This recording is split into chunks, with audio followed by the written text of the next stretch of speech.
Hello folks and welcome back to Virtual RE.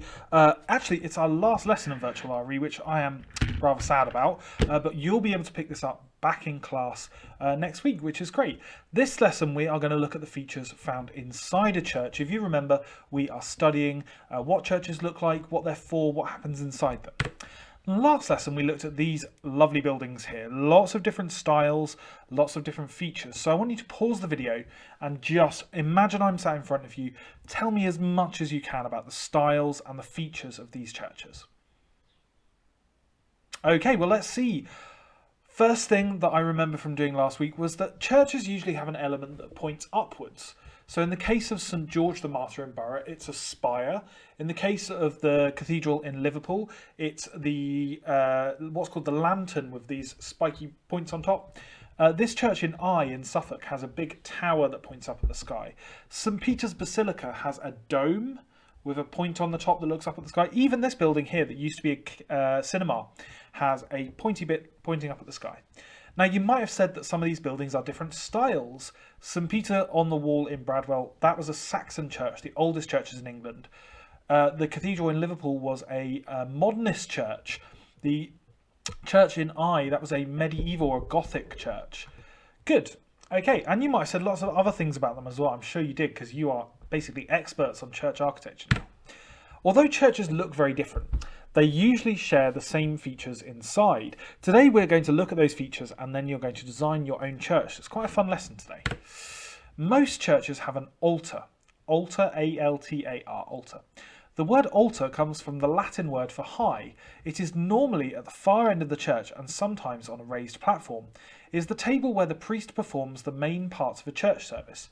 So if you walk into any church, most churches, nearly all churches I would say, have some form of table at the front of the church, which is where the priest would stand to perform a service.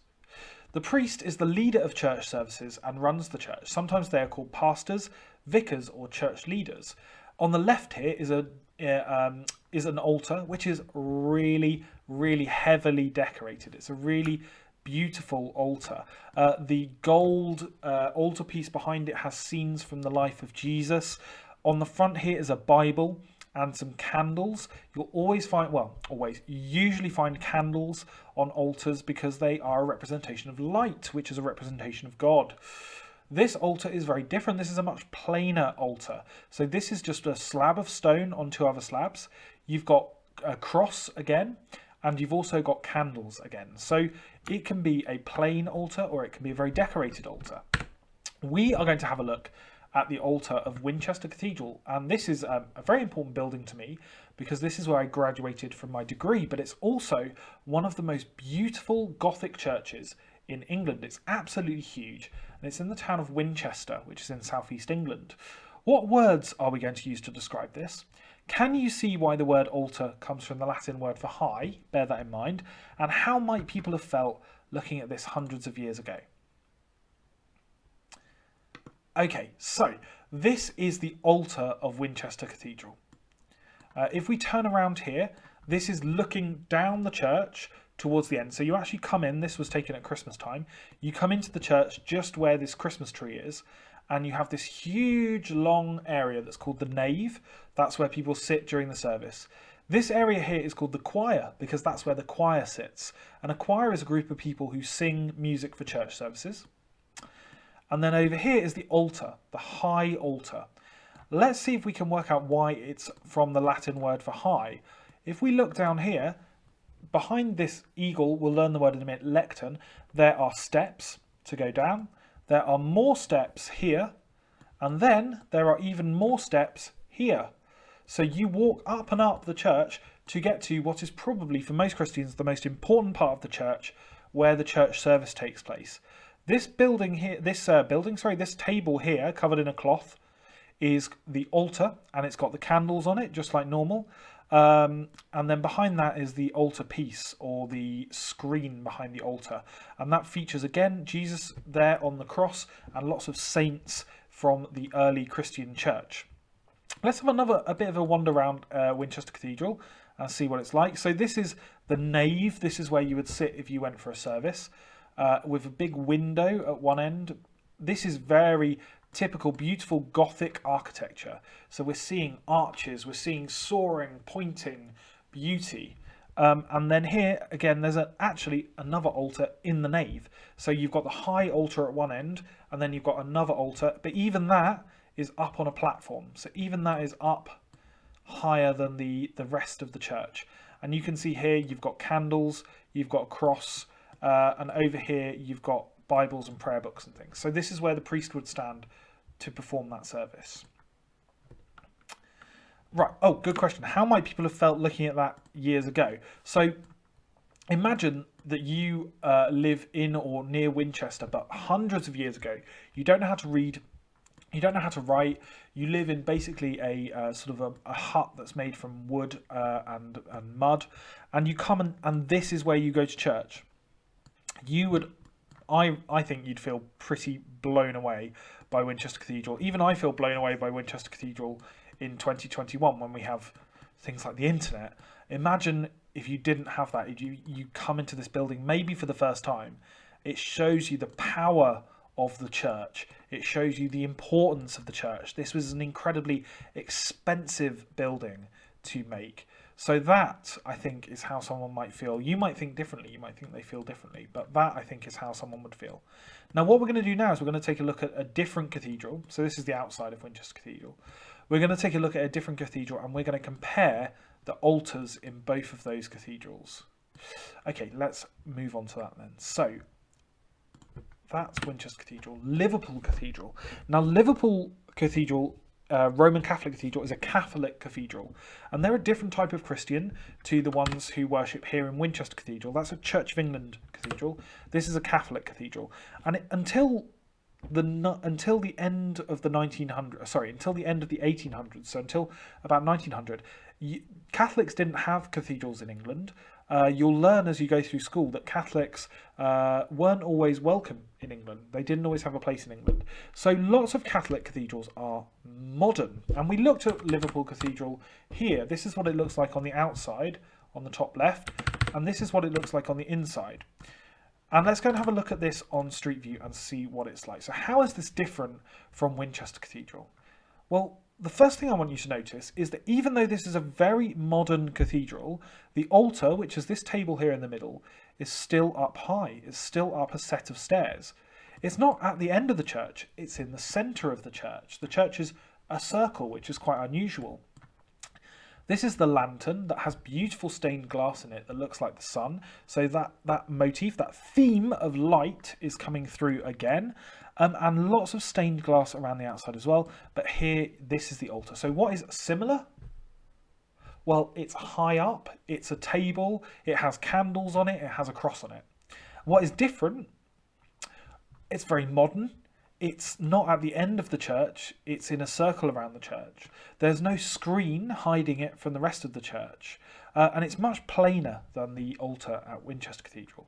And so what you can do now is you can pause the video and you can answer this question. What are the differences between the altar at Winchester and Liverpool Cathedral? So this is the altar at Liverpool Cathedral, and this, is that going to be the right picture?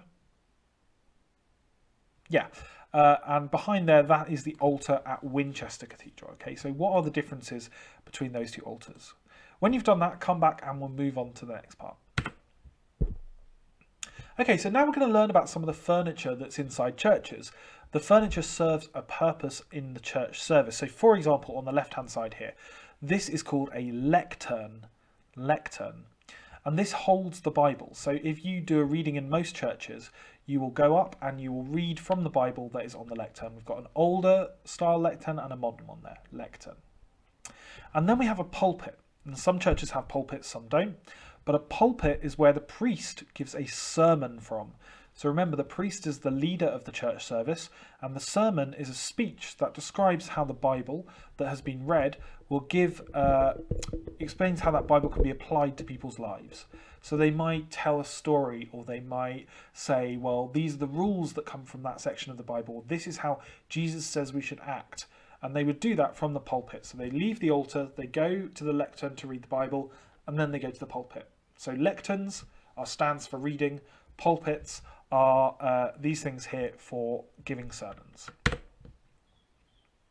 A church might have an organ for music. An organ has a keyboard like a piano, but it has these incredible pipes here, so it makes the most huge noise when it's being played, and it's very traditional music. So a traditional church will have an organ.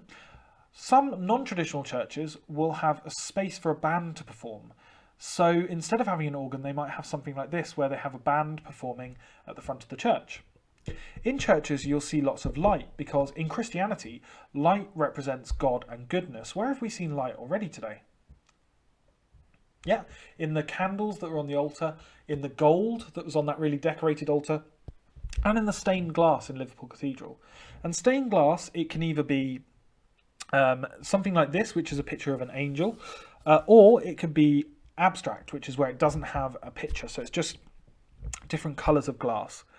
And you can also see it in candles. So this here is a very heavily decorated church, but they have lots of candles. Some people go to churches to light candles for their loved ones who've died as a sign of respect. Okay, before we do this, have a look in your booklet, and you will see that your task here is to fill in the table with what each of these three things does. So what does the lectern do, what does the pulpit do, and what does the organ do? Now you'll find that information in your booklet as well, which is handy. Let's just have a quick look at the bigger file. Okay. In your booklet as well, you will have a space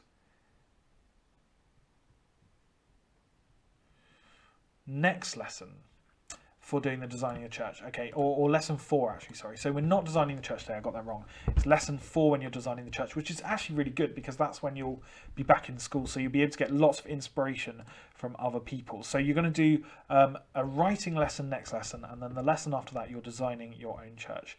So you've got to fill in the description of what those different things are for, and you've got to talk about the differences between Winchester and Liverpool Cathedral. The last thing I wanted to do was take you a bit closer to home. So this is Southwark Cathedral, and you will recognise the outside of it because it is, well, it's on the front of your booklets for a start, but it is also by Borough Market. It's next to London Bridge Station, and it looks like this. And we're going to see if we can spot some of the things that we've been looking for today. So shout it out as soon as you see it. What's this here? That is the altar, okay? It is located up on a step, so this word high again. It is very, would you say it's heavily decorated or very plain? Very heavily decorated. Lots of gold, lots of light. Now in front of the altar, this is a bird, but it's holding something up. I wonder if you can tell what this is. It begins with an L. This is the lectern. So this is where they read the Bible from. What else can we see here? Well, we talked about light, and we talked about the importance of stained glass. And that's what we have here. This is some quite modern stained glass in Southwark Cathedral. Again, you can see the use of gold and the use of white, which represents light and it represents goodness in Christianity. We're going to go down into, this is called the nave. So this is where people sit for church services. And I wonder if we can spot a very, very plain, oh no, here it is. This is the pulpit. Okay, so this is where they go to give the sermon in a church service. Now, some cathedrals, like Southwark, have two altars. The high altar at the top and the central altar here. However, just like at Winchester, it's still up a set of steps. It still has candles on it. It's just a bit plainer than the altar at the back there. You can see flowers. You always see flowers in churches as a sign of new life, of growth. What instrument is this here? Huge instrument. That is the organ in the church. Very impressive. These are memorials for people who've died, who want to be remembered in the church. Go down into the seats in the nave. So you can see the altar, you can see the steps up to it. Here's a very modern looking something, where you would read the Bible, beginning with an L. That's the lectern, yeah. Very modern looking lectern. What else can we spot? Oh, I know, we're going to go and have a look for the font. Here it is. We're going to learn about this later on this half term, but a font is, and you might have been baptised, but it's where people get baptised or christened, but we'll learn about that later on this half term. And over here, these are some candles in front of, oh, they've blurred out his face. Oh dear. These are candles in front of a picture of Jesus. So this is where people would light a candle for someone who might have died in their family or for someone who needs a prayer. I would encourage you, when things are back open, it's worth going for a look around Southwark Cathedral. It's a lovely, quiet, calm place. Even if you're not religious at all, you now can spot some of the features in the cathedral. You can spot the architectural style of the cathedral. And hopefully later on this half term, you'll learn about what happens inside a cathedral or a church. Good. Well, that is everything I wanted to cover today. It's been a pleasure teaching you RE for the last couple of weeks. I hope that you carry on enjoying it when you're back at school. And as I say, next lesson is a writing lesson. And then after that, you're going to get a chance to design your own church, which is super fun. I will speak to you soon. Have a wonderful weekend.